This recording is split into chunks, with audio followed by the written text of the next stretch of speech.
Yep, we're rolling again for a follow-up review. I just did an Armani stronger review comparison with the Intensely and the Absolu EDPs, and here we have Jean-Paul Gaultier's Scandal. We've got the original Le Homme, which is an EDT. Then we've got Le Parfum, which is sort of like a stronger, darker version, shall we say. And then the Absolute, which is a kind of like a middle ground, or considered a middle ground. So we do the note breakdown. Again, with like Jean-Paul Gaultier, I don't know if it's just like not a proprietary blend, but when they put the note breakdown online, or just how they write it, it comes across as quite basic and not including many ingredients. But again, that could be a mixture of trying to hide what's really in it, or I don't know, maybe that is the case. But again, I've owned multiple Jean-Paul Gaultier fragrances in the past, and even though the write-down, or the write-up, sorry, for the ingredients is basic, the smell profiles and so on, you do almost detect other things. So as I say, move on with the review anyway. So let's get these right so I don't put the wrong one on. Yeah, that's a Le Parfum, that's the EDT. Okay, so the EDT is Scandal Pour Homme, the original. Mandarin orange, clary sage on the top, middle is caramel and tonka bean, the base is vetiver. So put it on the tester strip and then do the comparison. So top off.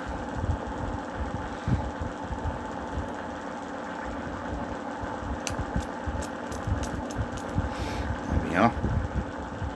So let's put that way. Bear with me. Trying to pick it up. So yeah, kind of again has that sort of backbone DNA of the Jean-Paul Gaultier, and again, having owned multiple bottles of Le Male, Le Beau, Le Parfum, having smelt the elixir, that I do rate Jean-Paul Gaultier, as many others do. It reminds me of that. It again, without jumping the gun, it's nothing special.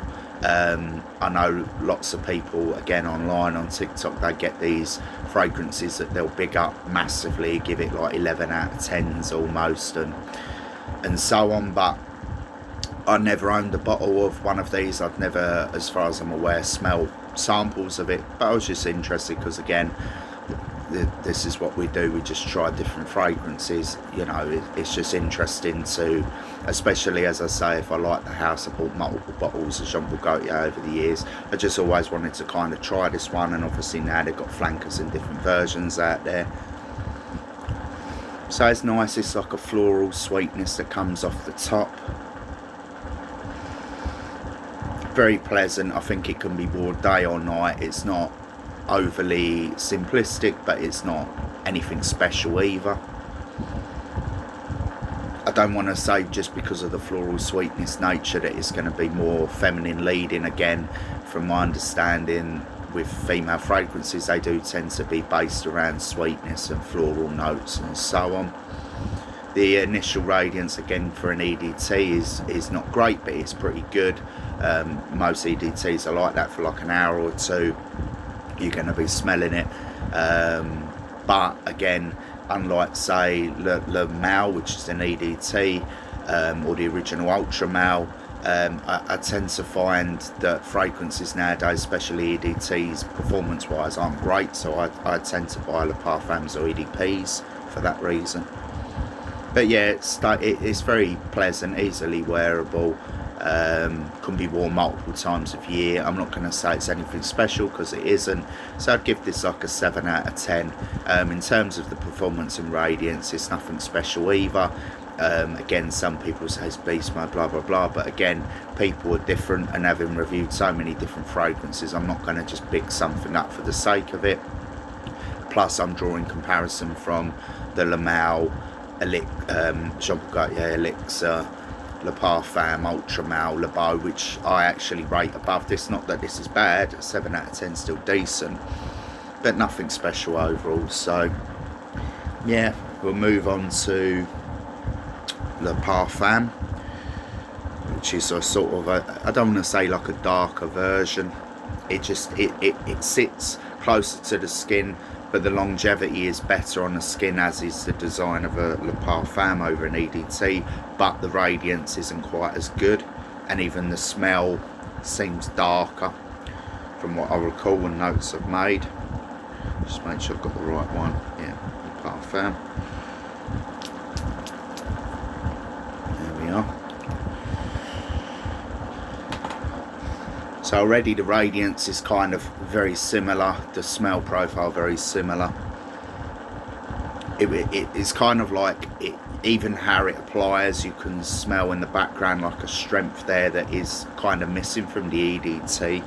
It's like a more prominent, you know that this already is going to last longer, and it does, it lasts like a little bit longer on the skin. However, the radiance at the moment is similar to the EDT, but I found that it becomes a skin scent quicker than the EDT. Again, that's kind of how they're designed. If I was to say what I'd recommend, and again I think I've seen it mentioned online, if you own the original and you're running low on that, then maybe upgrade to Le Parfum, which costs more money. And obviously if you don't own the EDT, which, like for example I don't, and you were to buy one or the other, you're probably better served buying the Parfum. That's unanimous, I've seen from people online. Again, I'm not just basing my review off what people put online, but I just thought I'd bring that up. So again, if you were to pick one or the other, you know, they're very similar. But personally, I would go for this over the EDT purely because it lasts a bit longer on the skin. Yeah, the radiance suffers slightly, but not dramatically.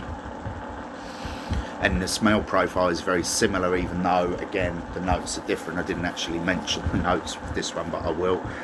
So it's just geranium on the top, tonka bean and sandalwood. So what they've effectively done, they've moved around, or sorry, changed the base from vetiver to sandalwood, and the top that was mandarin orange and clary sage, which comes across as more floral in the EDT, it's just geranium and tonka bean in this one.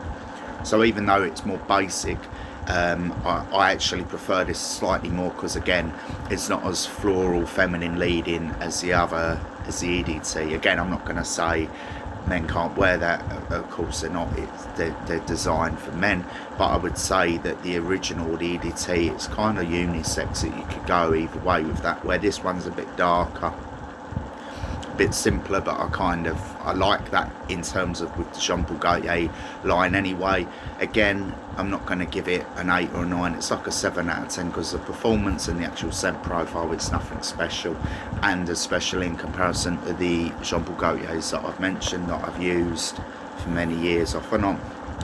So finally on to the Absolu, which is a flanker version of the Jean Paul Gaultier Scandal Parfum EDT. This is an EDP.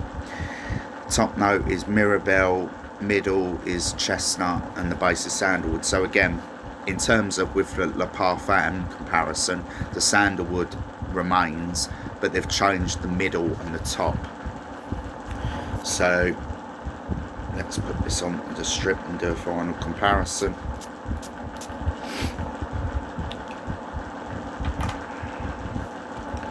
Bear with me, picking up the strip and not the wet side, the dry side. So it's interesting because it's kind of like it fits a middle ground between the floral nature of the EDT Scandal and a sort of a dark element of the Le Parfum Scandal. It does have chestnut in it. I just thought, I have already mentioned that, but even though that's a middle note, it's kind of like that might be the key ingredient in the middle that makes it fit within the brief of not too floral like the EDT, not too dark or darker as the Parfum. It's like a middle ground. So I think obviously if you really like the EDT original, it doesn't differ too much from that, and that perfectly said originally, and I keep going back to this, I come across this as like a middle ground, that it's not too overly sweet or floral nature as the EDT. Not that that's the be all and end all of that, but at the same time it's not overly dark or too dark like the Le Parfum. So I actually think, like personally, I prefer this the best, because again, even though the original is like more gourmandy, sweet, floral, and then you've got the Parfum, which is a bit darker, maybe more nightwear, lasts longer on the skin. I remember that the performance being very similar to Le Parfum, because again, the original is an EDT. As far as I'm aware, this is an EDP. So it fits a kind of a nice middle ground, and because of that, I think if you like the original, you'd be able to gravitate towards this or buy a bottle of this. And I think if you appreciate and like the Le Parfum, this would be the next logical step, unless they bring out an elixir or another version. So again, overall, even though I slightly prefer this, the Scandal better, because it's kind of like the best of both worlds. It's not too overly floral or sweet like the EDT, and it's not darker than the Parfum. It's like it fits a nice middle ground. So I think because of that, it could be worn by more people, multiple environments. So overall, I give that like a 7.5 with the Absolu, and then the Parfum and the original Scandal more of like a 7 out of 10. Nothing really more I can say. They're nice, they're worth trying, but they're not like 8s, 9s in my opinion, like some of the other Jean Paul Gaultier lines, because again, I'm going to draw a comparison to what I know, what I've experienced. I still would go for Le Beau, more summertime. I would go for like the Parfum, darker, mill kind of going out wintry vibe, and then for like summer as well, or all year round, you've got the Elixir, which is a gutted version, or Ultra Male, which again, different environments, clubbing, sweetness and so on. They all get like 8s, 9s out of 10, where the Scandal range, or at least the 3 that I've done here, the Scandal Pour Homme, the Le Parfum and the Absolu, they're 7.5s out of 10. So they're decent, but in my opinion, and again, from what I've seen online, most people who have experienced the Jean Paul Gaultier range tend to favour the other versions. So I'll end it there.